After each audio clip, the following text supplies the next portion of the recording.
Hi, folks. I hope you're having a beautiful day. As you can probably tell by looking at the scene behind me, it's a beautiful day here.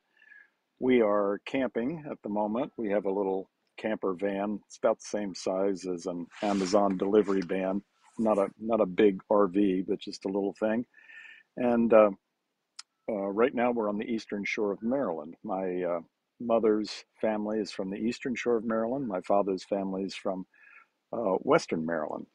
And the reason we came out was to bury my mother's cremated remains. She died a year ago at the age of 98.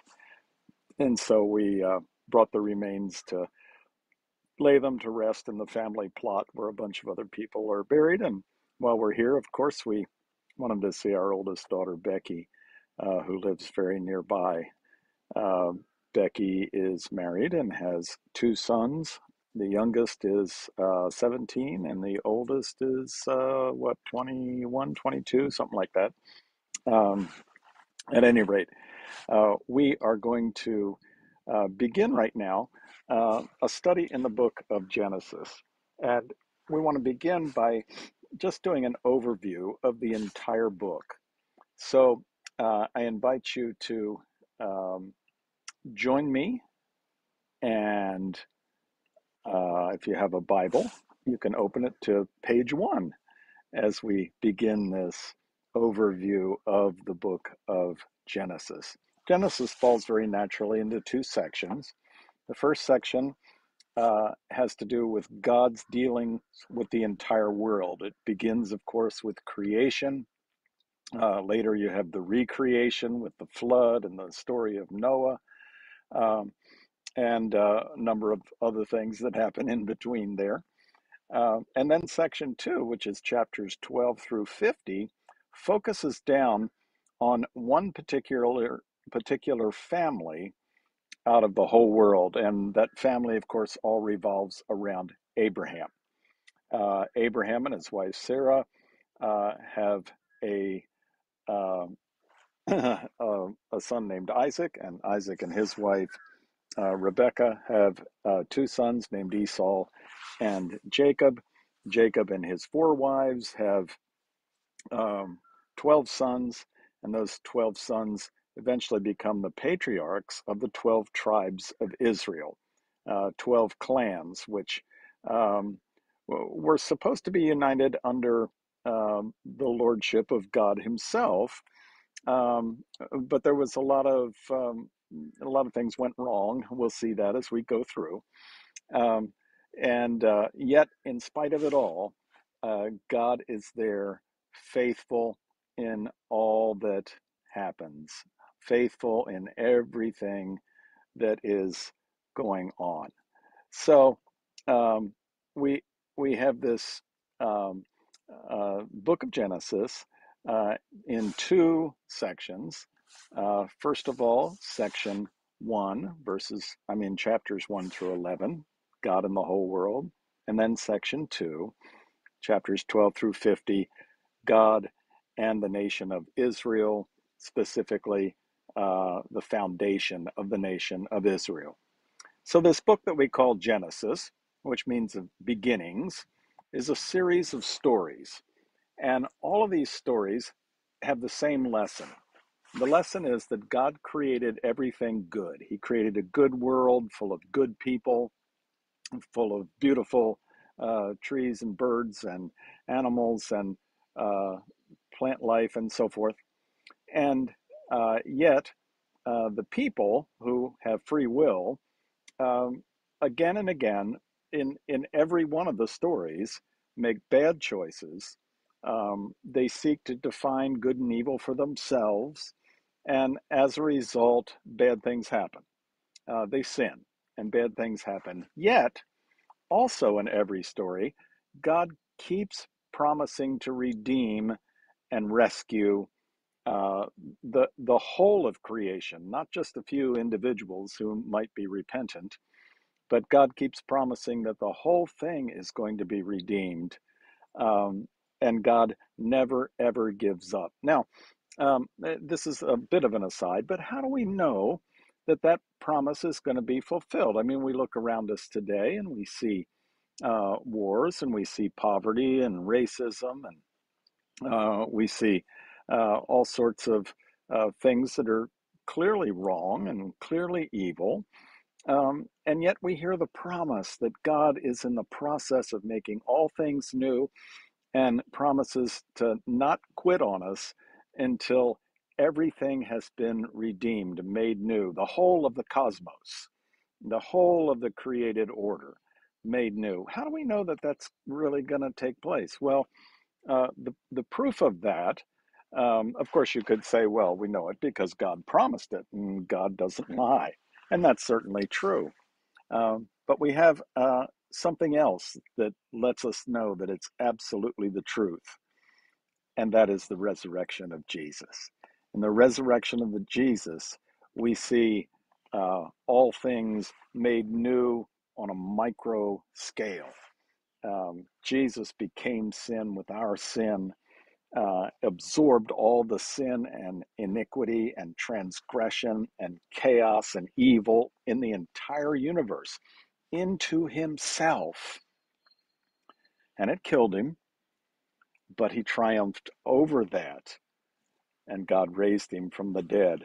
And the resurrection of Jesus Christ is, of course, the foundational truth upon which our faith is built. So, uh, and it is the promise that everything is going to be transformed, even death. Evil's going to be destroyed, wiped out. We are going to get brand new resurrection bodies. The grave is not the end. As we buried my mother's remains, we were very aware that that's not the end, that a resurrection is coming when all things are going to be made new. So God created beauty and order. And yet the book opens with chaos. There's darkness, there's chaos everywhere. So something happened previous to what we read in Genesis chapter 1 that brought about chaos. God didn't create it chaotically. God didn't create this um, formless chaos. Something happened, and we don't know for sure very many details, but there are hints, especially in the prophets, Isaiah and elsewhere, um, and even in the New Testament. Jesus said, I saw Lucifer, which is another name for Satan, fall like lightning, indicating, of course, that Jesus is pre existent and was there. So, anyway, we put together these scriptures, and we get the picture that long before humans were ever created, long before this earth as we know it was had life on it, God created angelic beings and gave them free will, just like he gave us free will. And some of those angels used their free will to rebel against God. Lucifer was one of those angels. Lucifer means light, and the descriptions that we have of him, I use the word him because I don't know what else to use, um, indicate a being that was created in beauty and gloriousness, but rebelled against God, led other angels to rebel against God. And Jesus said, I saw him fall like lightning. So Lucifer became the Satan, Hasatan in Hebrew, which means the accuser. We call him the devil. And the other angels that rebelled against him are those demonic spirits that we read about in the New Testament. So when Genesis opens, something has already gone wrong in the cosmos way before this, and now there's um, this chaos, this darkness that is over everything. But God begins bringing beauty and order out of the chaos. He creates this beautiful garden, which is on a high place, and he places people within the garden. We often think of the the name Adam as being a proper name, and it has become a proper name, of course. But the word Adam in Hebrew really means human being. And the word Eve in Hebrew simply means life. So God put humans with life in the garden to reflect his character, to represent him how? By guarding the garden against chaos coming back in, and in fact, pressing outward so that the beauty and the order and the shalom spread. It was God's original intention that it spread until it filled the entire earth. And really, the key word in the book of Genesis is blessing. We see God blessing again and again and again. As I mentioned before, in each of the stories in Genesis, we see things go horribly wrong because of human beings' free will, beginning with those first ones, uh, and and yet God promising and renewing and rescuing and redeeming and promising ultimate redemption. So, of course, the beings are created with free will. As human beings, we have a choice. And our choice is really involves how we are going to bring beauty and shalom to the world. And that choice was represented by the tree of the knowledge of good and evil, which sat in the middle of the garden. And what is that tree? What does that mean? What's a tree of knowledge of good and evil? Well, um, they, they were told, of course, not to eat of it. Why? Because we are uh, to trust God's definition of good, and we're to trust God's definition of evil, not to make it up on our own. We don't have the wisdom to decide what's good and what's evil and what's right and what's wrong, or we don't have the wisdom to judge anybody because we don't know the background, we don't know the motives, we don't know uh, the socioeconomic circumstances that that person came from. We don't know how the brain chemicals are working in that particular person's mind. Uh, we don't know any of the influences that brought about. So when we look at another human being and when we judge them, now of course we can look at some actions and we can say that action is wrong. I mean that's pretty clear. And some things are clearly wrong. Um, but I can't ultimately judge that person, even that person that's doing very wrong things. I can't condemn them. I can't ultimately judge them. I have to trust God's definition of good and evil. But we can use our free will, and sadly we do on a pretty regular basis, to seize autonomy for ourselves and to decide for ourselves what's good and evil. And we start making judgments about other people. I mean, ultimate judgments, not just saying this behavior is wrong and that one's not. But we're making ultimate judgments about who's good and who's bad and who's desirable and who isn't and who's better than the other person and so forth. Um, it's a choice that we are told from the beginning of creation not to make, to trust God's definition of good and evil. When we choose to seize autonomy for ourselves, we're really turning away from God. And to turn away from God is to embrace death because God is the source, the only source of life and love. And so if we turn away from the only source of life, we're embracing death. If we turn away from the only source of love, we're embracing fear. A lot of people think that hatred is the opposite of love, but it really isn't. The opposite of love is fear. Perfect love, the Bible says in the New Testament, casts out fear. perfect love casts out fear, because fear has to do with torment. So when we are filled with fear, um, that keeps us from loving. We're afraid of this group of people, or we're afraid of that kind of person, or we're afraid that we might run out of money, so we greedily hoard, and so forth and so on. It's a um, an example of turning our backs on the source of life and love.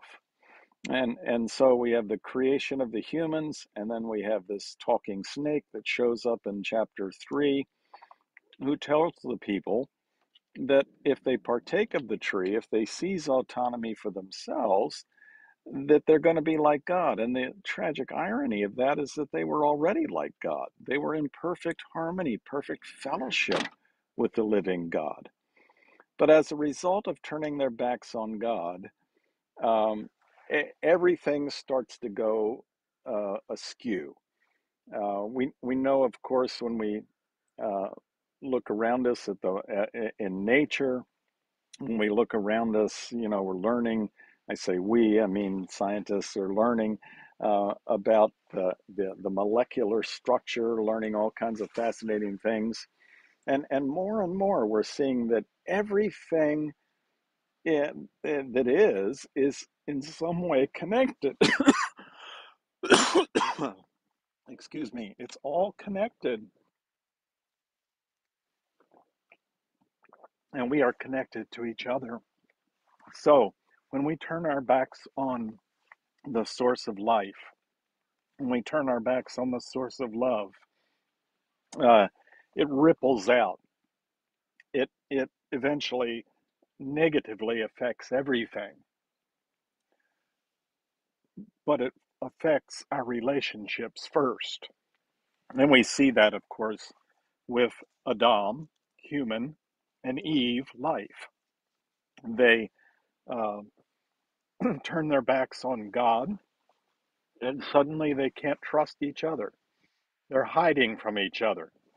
They can't trust God, so they're hiding from God. They're blaming each other for their own decisions.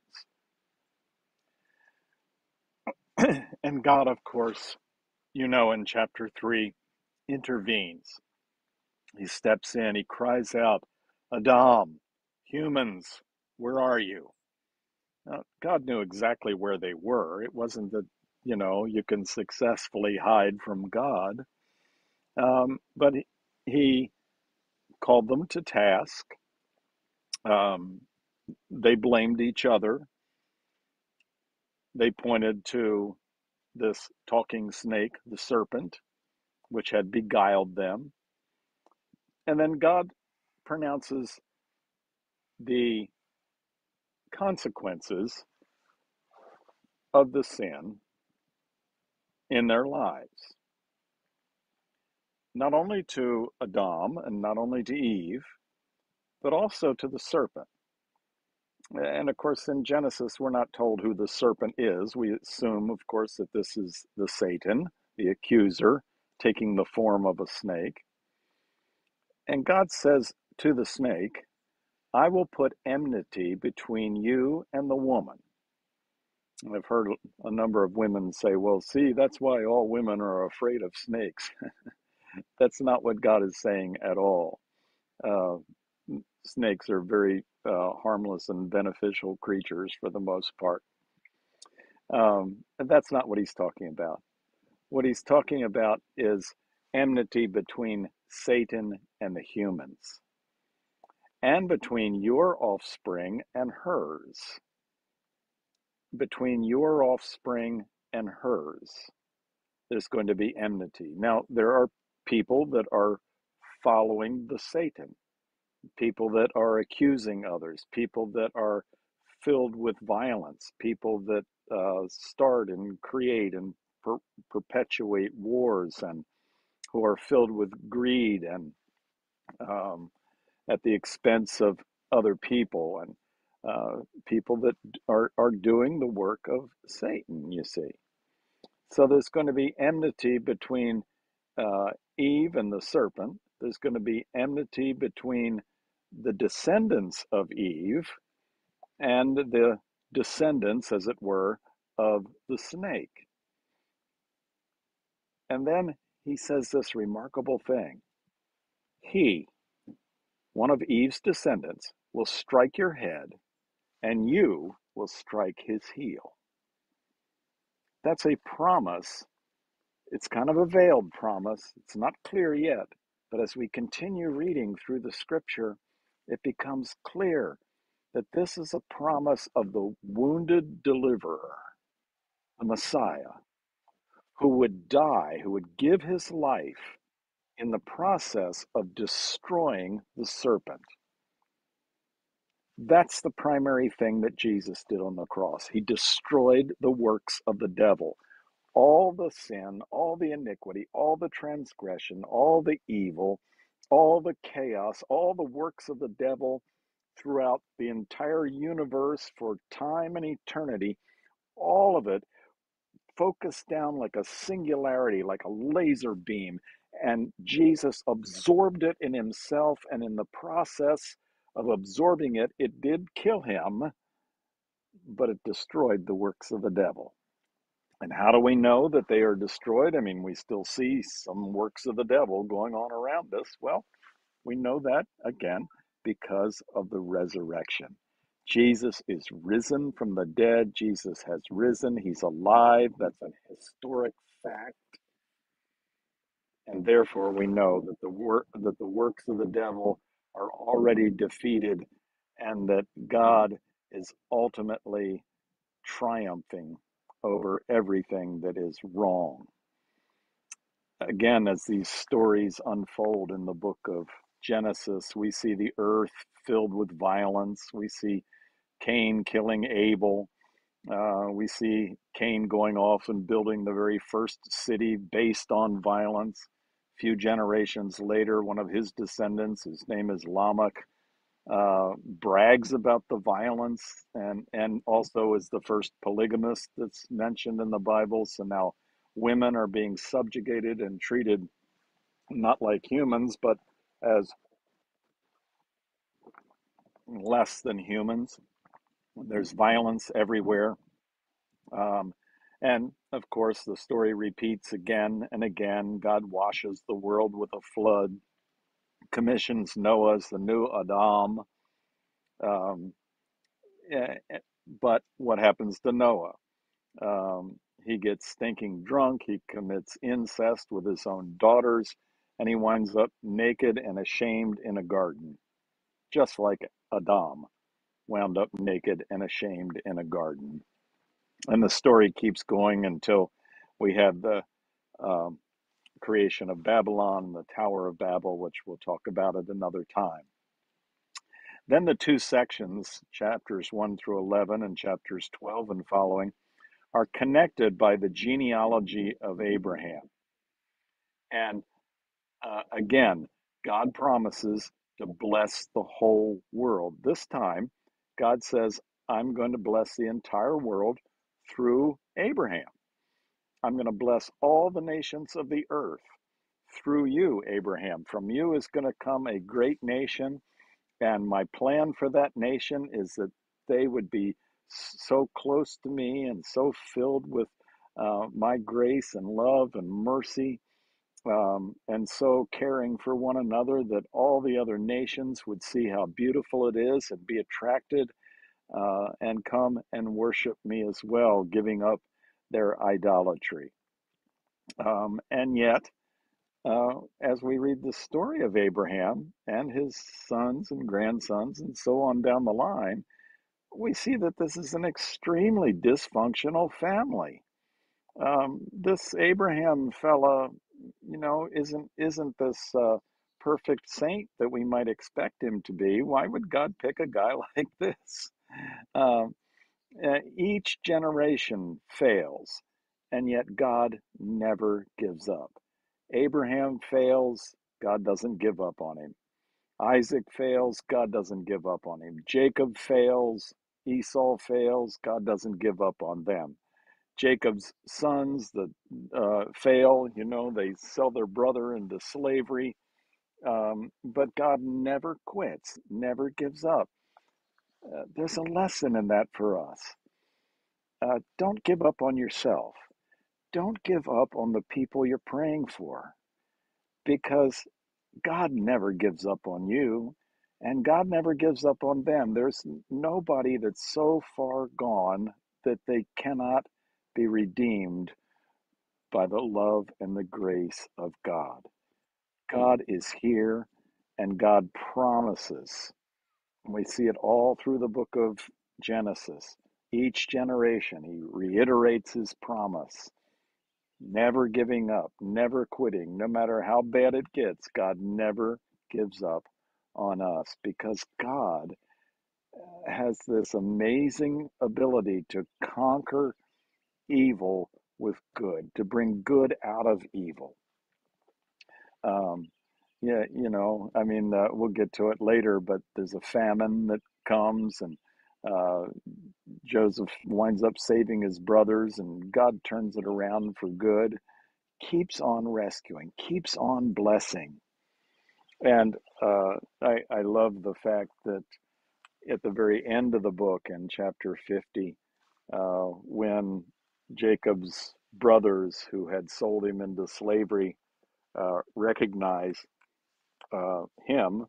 He's now been exalted, and he's a leader in Egypt, and has the ability to, because he controls the food sources, to rescue the entire clan. And of course, they're afraid of retribution, but Joseph looks at his brothers and says, "Even though you intended to do harm to me, God intended it for good, in order to preserve a numerous people, as he's doing today." And there's a sense in which we can say the same thing. Though others intend it for harm, God is going to use it for good. When Jacob is dying, he leans on his staff. He's a really old guy now, and he prophesies over each of his sons. And to his son Judah, he says, who of course is the ancestor of Jesus, he says, "The scepter of royalty shall not depart from Judah, nor the ruler's staff from between his feet, until Shiloh." That literally means the peaceful one. It's another name for the Messiah. Until Shiloh, the Messiah, the peaceful one, comes, and to him shall be the obedience of the people. God never quitting, never giving up, finally coming as a human being himself and taking all the sin into himself, becoming sin with our sin, that we might be the righteousness of God in him. God became human in the person of Jesus, and he accomplished what Adam and Eve were not able to accomplish, or what they chose not to accomplish. He accomplishes what Noah was not able to accomplish. Remember, all these people, they were supposed to uh, know God intimately and spread God's love. Uh, Adam and Eve, human and life, failed to do that. Noah failed to do that. Abraham, Isaac, Jacob failed to do that. The whole nation of Israel failed to do that, failed to accurately reflect who God really is. But Jesus did. Jesus is the perfect reflection of God. If you want to know what God is like, look at Jesus. There is nothing unchristlike in God. And Jesus on that cross absorbed all the sin, and in so doing, he crushed the serpent by sacrificing his life, and now he is alive and living in us. Father, I ask that you would embed these truths deep in our hearts, and that we might always trust that you know what is good, and you know what is evil, and you know what is best for us, and that we might trust that you will always bring good out of evil. And in spite of the things that we see on the evening news, that we might trust and remember that you are making all things new and that the promise of complete and total restoration is certain and assured, sealed by your own resurrection. In Jesus' name, amen. Something you might want to think about this week, maybe journal about: how has God brought good out of evil in your life? Thanks for joining me, and God bless you. I hope you have a beautiful, beautiful week. Next time when we're gathered together, we will um, dive into chapter 1 and the creation story and see whether it really does. Do science and the Bible contradict each other? We'll be looking at that next time. Thanks for joining us.